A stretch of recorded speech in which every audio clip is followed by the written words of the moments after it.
안녕하세요. 유상민 목사입니다. 오늘 주일 예배 잘 드렸습니다. 일부 예배는요, 예배당이 너무 더워서 1층 교육실에서 드렸습니다. 분위기는 오히려 더 좋았고, 저도 말씀을 전하면서 마음이 참 편안했습니다. 오전 9시부터 온라인 성경 공부를 하는 우리 학생들 예배 연주팀이 10시쯤부터 교회 오기 시작을 했고, 오늘 부를 예배 찬송 연주 연습한 후에 바로 예배에 참여했습니다. 당연히 아직은 어설프고 부족한 부분이 많이 있지만은 그래도 오늘 예배를 인도하면서 제 마음은 참 좋았습니다. 앞으로 주일 예배 반주를 전부 우리 학생들이 맡아서 하면 좋겠다 하는 생각이 들었고, 또 그렇게 광고도 했습니다. 우리 아이들이 하나님이 주신 재능으로 하나님을 높이면서 예배하는 삶을 어려서부터 그리고 평생 동안 그렇게 살 수 있으면 참 좋겠습니다. 오늘 예배 후에요, 목사님 한 분과 꽤 오랫동안 이야기하다 헤어졌습니다. 서로 자기 자랑 삼매경에 빠졌었는데요, 서로는 아니고 저만 그렇게 자랑을 했네요. 제 자랑을 한동안 했고, 또 그 자랑을 들어주다가 목사님이 돌아갔습니다. 이 자기 자랑이라는 것은요, 해도 끝이 없는 것 같습니다. 또 거기에 혹시 맞장구라도 쳐주는 사람이 있으면은 밤을 새워서라도 그 자랑을 이어갈 판이었습니다. 돌아서면은 허무하기만 한 것이 자랑인데, 그 자랑에 왜 그렇게 심취해 있었던 것일까요? 지금 모습에 대해서 할 얘기가 얼마나 없으면 지나간 이야기를 하느라고 그렇게 침이 튀었던 것일까요? 말할 때는 재미도 있고 좋았었는데 돌아서니 조금 허탈하다 하는 생각이 듭니다. 잠시 집에 가서 옷 갈아입고 오는 사이에 교회에 한 가정이 다녀갔습니다. 아마 마실라 왔다가 들른 모양입니다. 빵과 커피 그리고 과일 주스를 냉장고에 넣어두고 또 다녀간다는 손편지를 남기고 돌아가셨습니다. 사실 제가 제일 반가워하는 스타일의 방문입니다. 마실 나왔다가 그냥 들르는 교회, 마실 나오는데 연지곤지 찍고 이렇게 치장하고 나오진 않지 않겠습니까? 그냥 마실 나온 김에 그냥 들르는 교회, 좋지 않습니까? 들르는 김에 빵이라도 하나 가져다 주니 더할 나위 없습니다. 제가 부교육자로 있을 때 집에 와서 라면 먹고 가라고 전화 주시는 집사님이 계셨습니다. 종종 그런 전화를 주셨습니다. 고기 반찬도 아니고 그냥 라면 끓였으니 먹고 가라는 그 전화가 저는 참 좋았습니다. 그런 초대는요, 아무런 격식도 없고 아무런 부담도 없고 그냥 친하니까 할 수 있는 전화고, 친하니까 가서 또 그 라면을 먹을 수 있는 것 아니었겠습니까? 여러분에게 교회와 목사가 그냥 그렇게 편하고 친한 곳이 되었으면 좋겠습니다. 아무런 치장 없이 마실 나왔다가 들르는 교회, 언제고 사무실 문을 열고 찾을 수 있는 목사, 생각만으로도 좋지 않습니까? 아무튼 오늘 하루 주일 보내느라고 수고들 많으셨습니다. 오늘 말씀 보시겠습니다. 오늘 읽을 말씀은 예레미야 34장부터 36장까지 말씀입니다. 예레미야 34장과 35장은 시드기야와 레갑 족속의 대조적인 모습을 부각시킵니다. 그러니까 34장과 35장이 어떤 면에 있어서 굉장히 대조적인 내용이다 하는 것입니다. 시기로는 한 10여 년 정도 차이가 있지만은 대조해서 기록을 했습니다. 먼저 이 34장은 바벨론의 느부갓네살 왕이 예루살렘을 공격했을 때의 이야기입니다. 당시 유다의 왕은 시드기야였습니다. 바벨론 왕 느부갓네살은 예루살렘과 유다 모든 성읍들을 공격했습니다. 그때 느헤미야는 하나님과 맺은 언약대로 히브리 남녀 노비들을 놓아서 자유롭게 해주고 또 그의 동족인 유다인은 종으로 삼지 못하게 했습니다. 이것을 하나님의 성결에서 계약하는데 언약을 맺는데요. 사실 이것은 율법에 이미 정해져 있는 바였습니다. 그러나 느헤미야와 고관들은 곧 하나님과의 계약을 어기고 자기들이 자유를 주었던 노비들을 끌어다가 다시 자기들의 노비로 삼았습니다. 하나님과의 약속을 어긴 것이에요. 어기는 것이에요. 하나님과의 약속을 어기고 다시 불순종하기 시작한 것입니다. 하나님은 이들에 대해서 심판을 선고하셨습니다. 이에 반해서 35장에는요. 이름 없는 한 시골 가문인 레갑 족속의 이야기가 나오는데 그들의 변함없는 오랜 충성에 대해서 이야기를 합니다. 레갑 족속은 자기들 선조, 조상들과 한 약속을 2세기 이상, 200년 이상 지켜온 그런 공동체였습니다. 이들은 정착 생활의 풍요를 거부하고 소박한 유목 생활을 지속하라는 조상 요나답의 명령을 평생 동안 준수하면서 수행하면서 살았습니다. 레갑 족속 사람들은 조상인 요나답이 말한 대로 영원히 포도주를 마시지 않았고 집도 짓지 않았고 파종도 하지 않았습니다. 포도원을 소유하지도 않았고 평생 동안 장막에서 살았습니다. 얼마나 불편했을까요?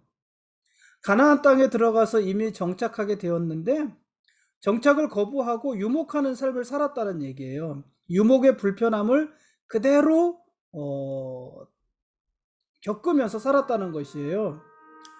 포도주도 마시지 않고 집도 짓지 않고 파종도 하지 않고 포도원을 소유하지도 않고 그리고 평생 장막에서 그렇게 살았다는 것입니다. 왜냐하면 자기들 조상인 요나답과의 약속, 언약을 지키기 위해서 그랬던 것입니다. 그러니까 지금 이 요나답의 자손들, 레갑 족속, 지금 이 현재의 그 레갑 족속들은 요나답이 누군지 보지도 못했을 거 아니에요. 그냥 자기 조상이라고만 알고 있는 것이지. 그럼에도 불구하고 2세기가 넘도록 그 약속을 철저히 지키면서 충성을 다하고 있는 것입니다. 하나님께서는 그렇게 살아온 레갑 족속에게 미래의 생존이 보장되게 하셨습니다. 그러니까 이 예레미야 34장과 35장은 예루살렘과 유다의 지도층이 하나님의 약속을 어기고 상습적으로 하나님의 약속을 깨뜨리고 불순종하는 것, 그 모습과 별로 이름 없는 가문인 레갑 집안의 사람들이 그들의 조상이 물려준 원칙에 한결같은 열정으로 순종하는 모습을 대조하고 있는 것입니다. 다시 말해서요. 최근의 약속도 냉담하게 어기는 사람들과 오래된 약속도 성실하게 지키는 사람들을 대조하는 것이고 하나님과의 약속도 자기 상황에 따라서 어기고 변화시키는 사람들과 사람과의 약속도 아주 소중하게 지키는 사람들을 대조하고 있는 것입니다. 여러분, 언약을 어기면은요, 그 언약으로 말미암았던 복도 다 무너지는 것입니다. 반면에요, 언약을 지켜내면은요, 그 언약으로 인한 새로운 복이 세워지는 것입니다. 여러분, 언약을 잘 지켜야 돼요. 그렇지 않습니까? 약속은 지켜야 되는 것입니다. 이어서 예레미야 36장인데 이 예레미야 36장에서 시작해서 45장까지, 이 45장까지는 유다 국가의 멸망을 앞두고 체포와 고발과 처벌을 반복해서 당하는 이 예레미야 선지자에 대한 이야기를 하고 있습니다. 그래서 이 예레미야 36장부터 45장까지 이 부분을 예레미야의 순환기 이렇게 부르기도 하고요. 또 이 부분은 예레미야가 직접 쓴 것이 아니고 예레미야가 말하면 서기관 바룩이 받아서 쓴 글이에요. 대필한 거예요. 그래서 이 부분을 바룩의 전기 이렇게도 부릅니다. 어느 날 하나님께서 예레미야 선지자에게 너는 지난 23년 동안 전한 모든 말씀을 두루마리 책에 기록하라 하는 명령을 내리십니다. 그래서 예레미야가 자기가 전한 모든 말씀들을 책으로 내는 거예요. 그 당시 책은 이제 두루마리예요. 두루마리로 내는 것이에요.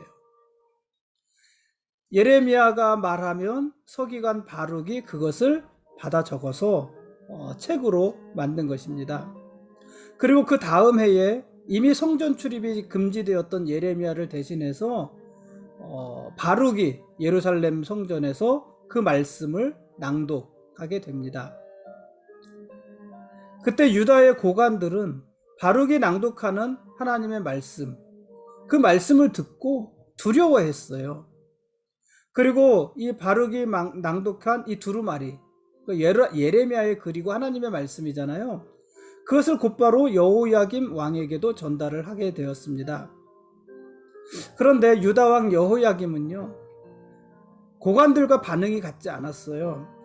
유다 왕 여호야김은 하나님의 말씀을 듣고 두려워한 것도 아니고 회개한 것도 아니고, 하나님의 말씀을 듣자마자 신하들의 만류에도 불구하고요, 그들이 보는 앞에서 서기관의 칼로 두루마리를 잘라서 화로에 던져서 불태웠습니다. 하나님이 예레미야에게 주신 말씀, 그 말씀을 예레미야가 전달하면 바룩이 받아서 쓴 말씀, 하나님의 말씀이에요. 성경이에요. 그런데 그 말씀을 여호야김에게 읽어줄 때 그 말씀으로 인해서 두려워한 것도 아니고 회개한 것도 아니고, 오히려 그 말씀을 조롱하면서 두세 장씩 칼로 긋고, 그리고 잘라서 화로에 던져서 불태워 버린 거예요. 얼마나 무례한 일입니까? 그리고 그게 다가 아니고 서기관 바룩과 그 말씀을 한 선지자 예레미야의 체포를 명령하게 됩니다. 물론 당연히 그 후에 이렇게 하나님의 말씀을 불태운 여호야김에 대한 심판이 예고가 됩니다. 여호야김은요, 아주 치욕적인 최후를 맞이하게 될 것입니다. 이 여호야김도요, 사실 굉장히 대조가 되는 사람이 있는데 누구냐면 그 아버지예요. 여호야김의 아버지가 누굽니까? 요시야잖아요.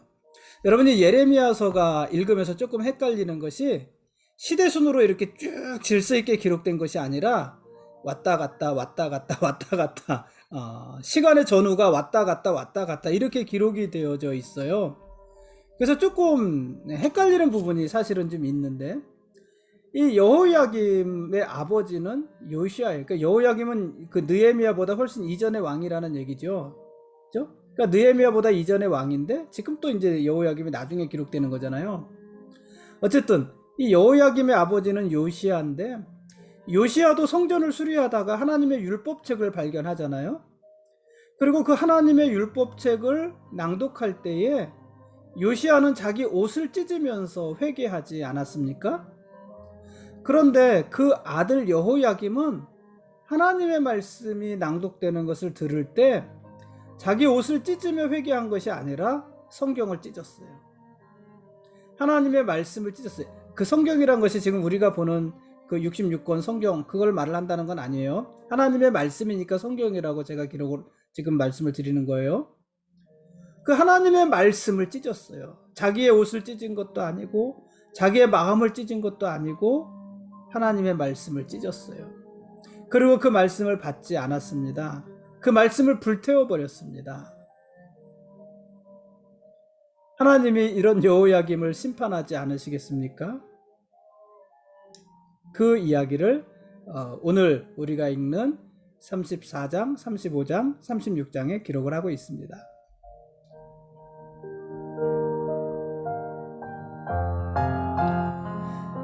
지금까지 예레미야 34장부터 36장까지 말씀에 대한 길라잡이였습니다. 내일 읽을 말씀은 예레미야 37장과 38장 2장 말씀입니다. 예루살렘이 바벨론의 공격으로 사면초가에 놓였을 때 하나님은 예루살렘을 향해서 항복하라고 말씀하셨습니다. 그 말씀을 주도적으로 전한 사람이 예레미야 선지자였잖아요. 예루살렘은요, 유다는요, 바벨론의 공격을 막아낼 수 없습니다. 왜냐하면 바벨론의 군대가 강하기 때문이기도 하지만은 하나님이 이미 그렇게 작정하셨기 때문이에요. 물론 바벨론의 군대가 강하니까 유다가 전력이 뒤처져서 그 바벨론의 군대를 맞아 싸울 만한 힘이 없었던 것, 그것도 원인이지만 하나님이 바벨론을 통해서 유다를 심판하기로 작정하셨는데 어떻게 그 바벨론을 당해낼 수 있겠습니까? 그럴 수 없습니다. 바벨론의 군대는요, 예루살렘 성을 불사를 것이고 유다의 백성들을 포로로 잡아갈 것입니다. 그것은 이미 하나님이 정하신 일입니다. 그러니까 유다가 끝까지 바벨론에 저항하는 것은요, 애국이 아니고요, 그것은 하나님의 심판을 거부하는 것입니다. 지금 유다가 할 일은 자신들의 죄에 대해서 회개하고 그리고 그 죄에 대한 하나님의 심판을 인정하고 받아들이는 것입니다. 그게 뭐예요? 바벨론에 항복하는 것이다 이거예요. 그러나 시드기야와 유다의 백성들은 바벨론에 항복하지 않습니다. 그들은 끝까지 바벨론에 저항하고 애굽의 도움을 요구합니다. 어떻게 그럴 수 있었을까요? 사실 그들에게 아직 견고한 요새였던 라기스와 아세가가 남아있었기 때문입니다. 34장 말씀을 하는 겁니다. 그리고 난공불락의 성이라고 여겨졌던 예루살렘이 공경에 처하였지만 어쨌든 아직까지 버티고 있었기 때문입니다. 그러니 시드기야와 유다 백성들에게는 아직도 비빌 언덕이 있었던 거예요. 하나님 말고도 아직도 비빌 언덕이 있었던 거예요. 남아있는 성읍들이 있잖아요. 그 성읍들이 대체로 아주 견고하고 또 점령하기 힘든 성읍들이었잖아요. 그러니 이 성읍들만 잘 지키면 바벨론의 공격으로부터 우리가 벗어날 수 있을 것이다, 이렇게 생각하고 있는 것입니다. 여러분, 우리가 하나님의 말씀을 외면하고 순종하지 않는 이유는 무엇일까요? 물론 하나님의 말씀을 다 인정하고 받아들이고 순종하시는 분에게는 죄송한 말씀입니다만, 그렇지 못한 경우, 우리가 하나님의 말씀을 다 인정하지 못하고 그 말씀에 다 순종하지 못하는 이유는 무엇일까요? 혹시 아직도 하나님 말고 우리가 믿고 의지할 것이 우리 주변에 많이 남아있기 때문에 그런 것은 아닐까요? 내가 그래도 아직은 건강하고, 아직은 건강한 자신해, 건강하고, 아직은 그래도 돈도 좀 있고, 아직은 그래도 젊고, 아직은 친구들도 많고, 아직은 안정된 직장도 있고, 아직은 내가 살만해, 기타 등등. 이런 것들 때문에, 아직까지 내가 기댈 만한 그 언덕들 때문에 아직까지도 하나님께 돌아서지 못하고 회개하지 않고 순종하지 못하고 있는 것은 아닐까요? 그렇다면 여러분, 지금 우리가 기대고 있는 것, 우리의 건강과 돈, 친구들, 우리의 좋은 직장, 젊음, 이런 것들이 다 무너지면 그때야 하나님께 순종하시겠습니까? 다 무너진 다음에? 얼마나 어리석습니까? 여러분, 지금 우리가 아직 그 살만한 것들을 많이 가지고 있는 지금 하나님께 순종하십시오. 그러면 우리가 누리고 있는 그것들이 복이 되는 것입니다. 그러나 우리가 지금 누리고 있는 그것들 때문에 하나님 앞에 나오지 못하고 순종하지 못한다면 그것은 복이 아니라 저주인 것입니다. 걸림인 것입니다. 여러분, 지금 순종하십시오. 그래서 아직까지 우리에게 있는 그 모든 것들을 복으로 누리며 사십시오. 그렇게 사는 것이 지혜롭게 사는 것 아니겠습니까? 오늘 여기까지 하겠습니다. 하나님이 우리의 왕이십니다. 그리고 우리는 그분의 거룩한 백성들입니다. 고맙습니다.